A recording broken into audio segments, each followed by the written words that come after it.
चित्त में एक विशेष प्रकार की शांति और प्रसन्नता का भाव जागृत हुआ। वो 5 मिनट का वो शांति का भाव आपको पूरे दिन की अशांति से लड़ने की ताकत देता है। तो ये दोनों अनुभव आपके जीवन में है या नहीं? तो एक तरफ से है, दूसरी तरफ है, दोनों आपके जीवन में प्रत्यक्ष। लेकिन मनुष्य ने तो श्रेय मार्ग को भी अगर चुना तो प्रेम के भगवान की पूजा अर्चना भी करते हैं तो किसके लिए? मुझे ये नहीं मिला तो ये मिल जाए, ये नहीं मिला तो ऐसा हो जाए, ऐसा हो जाए। तो जीवन में श्रेय मार्ग का अवलंबन किया, लेकिन दृष्टि तो हम प्रेम से ऊपर उठा ही नहीं पा रहे। और उसका परिणाम बहुत कुछ किया है, लेकिन रहे वही है। उसका कारण ये हम अपनी दृष्टि को इस प्रेम से सांसारिक भौतिक वस्तुओं से ऊपर उठा ही नहीं पा रहे। और उसका कारण तो शास्त्रों से हमने सुना, शब्द बहुत हमारे पास हैं, लेकिन बस उस शब्द ज्ञान को ही ज्ञान मान लेते हैं।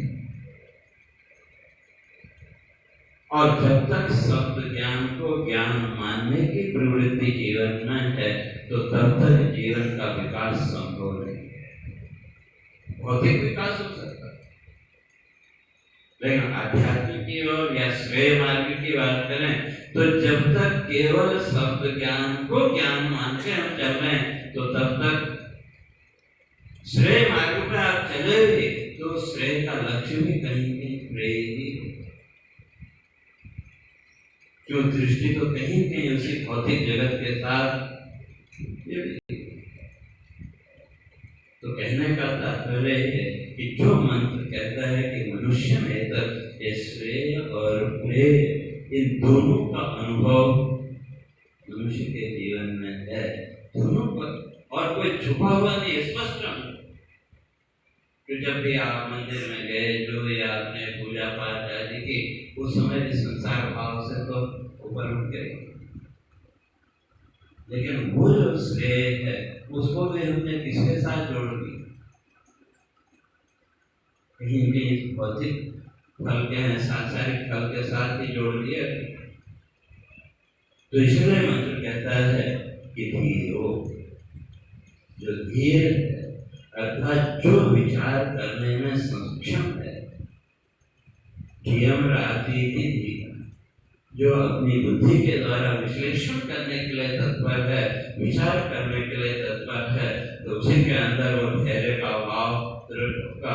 और वो धैर्य का भाव धीरे धीरे उसको इस संसार भाव से ऊपर उठा के उस ईश्वर भाव कह लें या आत्म भाव, उसकी ओर उसको ले जाएगा।